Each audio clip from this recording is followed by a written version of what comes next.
सिंदवे वनपरिक्षेत्रातील गुंजेवाईच्या जंगलात वाघाने पुन्हा एकदा क्रूर तांडव केले.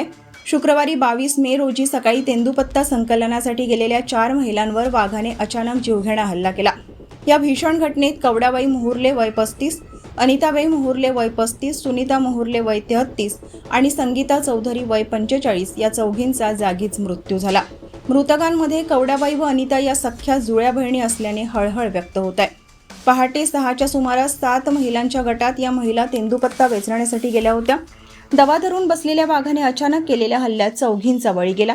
तर आरडाओरड ऐकलेल्या 3 महिलांनी जीव मुठीत धरून मुख्य रस्ता धरत गावकऱ्यांना माहिती दिली.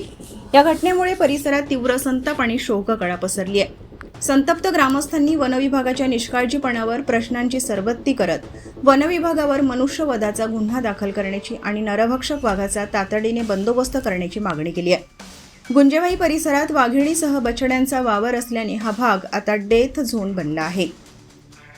गेल्या 2 महिन्यांमध्ये 6 बळी गेल्याने गावकरी दहशतीखाली आहेत. विशेष म्हणजे गेल्या वर्षी याच काळात 10 मे 2025 रोजी मेंढामाल येथे तेंदूपत्ता संकलनादरम्यान 3 महिलांचा बळी गेला होता. वनविभागाच्या सेफ झोनच्या दाव्यांचा फोलपणा या घटनांनी पुन्हा एकदा उघड केला असून वाघाचा बंदोबस्त करण्याची मागणी केली आहे.